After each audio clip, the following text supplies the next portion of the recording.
Amis catnomois, bonjour. Bienvenue dans cette nouvelle édition du journal Tout en images de Catnum. Parce que les gens adorent entendre des histoires et comme d'autres gens adorent les raconter, il était naturel qu'un jour ou l'autre, les Catmômes et Moïse Fdida se rencontrent. Les bienheureux qui ont assisté à cette représentation ont ainsi pu se rendre compte qu'une histoire c'est bien, mais qu'une histoire avec de la musique c'est encore mieux. Il y a une vraie complicité avec le musicien, c'est-à-dire on joue ensemble, il illustre parfois certains bruits, mais la plupart du temps c'est plus comique. Voilà, par exemple quand il sort le poète-poète là plusieurs fois, vous voyez c'est pas de la musique, c'est plutôt une instrumentation, du bruitage qui participe plus au spectacle que simplement un accompagnement musical. Donc là pour ce spectacle-là c'est plus du bruitage et du son que véritablement de l'accompagnement musical. Mais j'ai d'autres spectacles où j'utilise de la musique et là la musique a une vraie vie à part entière, c'est-à-dire qu'elle n'est pas là encore une fois pour accompagner, elle est là pour comme pour répondre au conte. Voilà.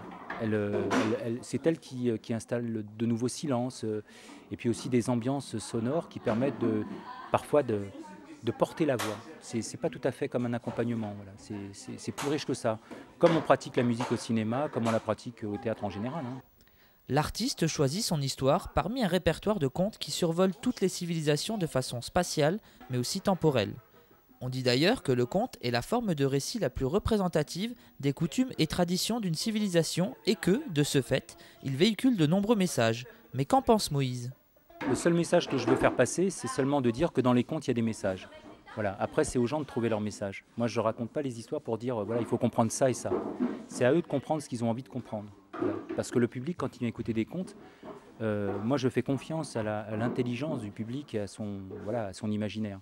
Donc je ne viens pas là pour seriner, ce n'est pas un sermon, un conte. On raconte une histoire justement parce que la vérité est cachée dedans et c'est à chacun d'entre nous de la découvrir. Mais voilà, je ne délivre pas des messages.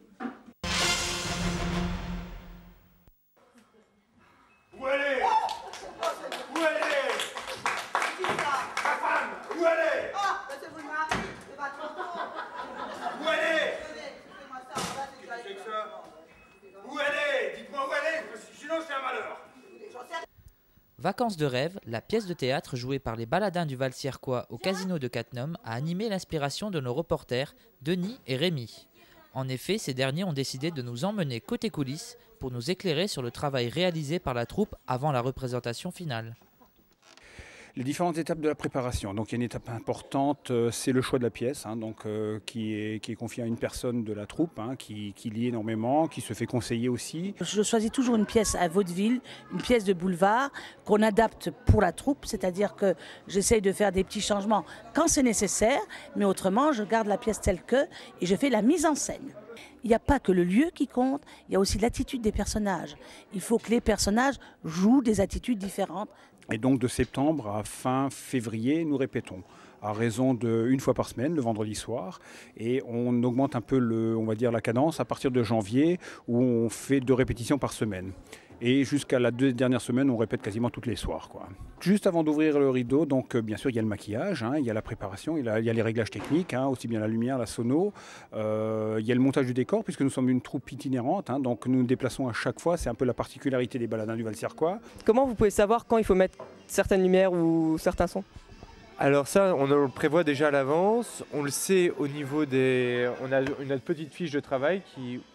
Et à certaines répliques, on lance telle lumière, on lance tel son en fonction du jeu. Et ça, c'est plus par rapport à la situation qu'il y a sur scène, quoi, par rapport au jeu des acteurs. Avant l'ouverture du rideau, effectivement, donc c'est le maquillage et c'est souvent les acteurs se replongent même un peu dans leur texte, même au bout de la 12e fois comme aujourd'hui, quoi. Eh ben là, on est en train de se maquiller, on se prépare. Donc en l'occurrence, il faut toujours se maquiller. Là, c'est pour nous vieillir et puis voilà. Justement, alors... Le maquillage, c'est une phase obligatoire. C'est pas celle qu'on préfère, mais enfin, c'est une phase obligatoire. Déjà, faut pas briller sur les, ouais. Sous les projecteurs, sous les feux des projecteurs. Voilà. Et quelle est l'importance du maquillage dans une scène de théâtre? Eh ben, le rôle qu'on a. voilà, ça dépend le rôle. Ça s'adapte, ouais, effectivement. Et puis, ça permet de paraître moins blanc ou des choses comme ça, des fois. Bon, là, nous, on est un petit peu chat parce qu'on a accentué des rides. Monter sur scène, c'est une épreuve, hein, mine de rien. On est derrière, on est très tendu avant de monter sur scène. Quand on monte sur scène, on commence un peu à se relâcher. Et quand on a donné les premières répliques, là, effectivement, là, le plaisir revient, quoi. Vous n'êtes pas un peu stressé là, à quelques minutes de l'ouverture du rideau? Oh, c'est la dernière, on n'est plus trop stressé à ce moment. Hein. Là, on est prêt parce que la dernière, c'est plus, on se libère un peu quand même. Hein. Donc le stress, c'est plutôt les premières. Off, le stress, il vient entre 8h et 8h30 quand les gens ils arrivent. Mais bon, là, c'est notre dernière, donc faut venir à la première. Là, il y a du stress. Justement, ça vous fait quoi de faire la dernière? Ah ben, ça fait toujours un pincement au cœur la dernière. La tournée, c'est une ambiance très agréable et ouais, ça fait un pincement au cœur. C'est une grande nostalgie toujours. Mais on sait qu'on se retrouve bientôt, de toute façon, pour jouer pour l'année prochaine. Donc on redémarre au mois de septembre et puis voilà. Il y a toujours un petit pincement au cœur. Mais en même temps, je dis toujours, toutes les bonnes choses ont une fin. Donc si ça se finit sur une note un peu comme ça, un peu nostalgique finalement, on se dit c'est que la tournée était bonne, quoi. Une pièce sans son, c'est pas terrible. Une pièce sans lumière, c'est pas terrible non plus. Mais bon, une pièce sans acteur, c'est quand même le pire, quoi. Au détour d'une promenade, Guillaume, un de nos reporters, s'était pris d'une envie folle d'aller filmer quelques échanges de tennis. Il a ainsi pu remarquer que le tennis club de Cattenom ne se prélassait pas au soleil en cette période estivale anticipée. En effet, un tournoi de double mixte avait été organisé par Manu Bord et Manu Bono pour les gens du tennis loisir.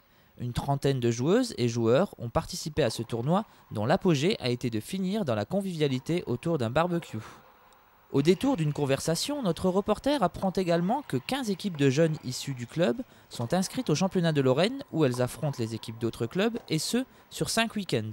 Ainsi, l'équipe filles 13-14 ans, composée de Marine Détis, classée 30, de Anne-Sophie Shannon, classée 31, et de Marine Voyaume, classée 34, a battu l'équipe 1 de Agondange par un score sans appel de 5-0. Pour finir, on chuchote également à l'oreille de notre reporter que le tennis club de Cattenom a organisé un tournoi interne qui s'est disputé ce week-end et où tous les licenciés pouvaient participer.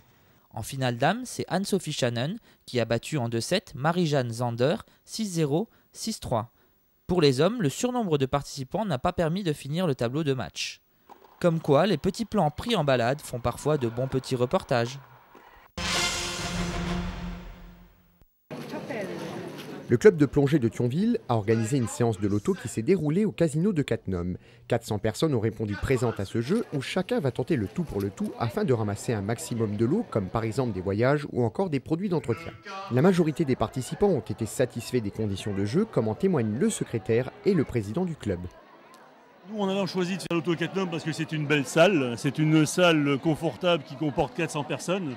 Une cuisine très bien faite et ça permet d'accueillir des gens dans un confort de qualité. Ça s'est fait comme ça un peu par hasard au départ. On a trouvé Cattenom, on a été très bien accueillis par le maire et puis par ses adjoints. Et la salle est vraiment bien pratique. Elle permet d'accueillir 400 personnes, les cuisines sont bien.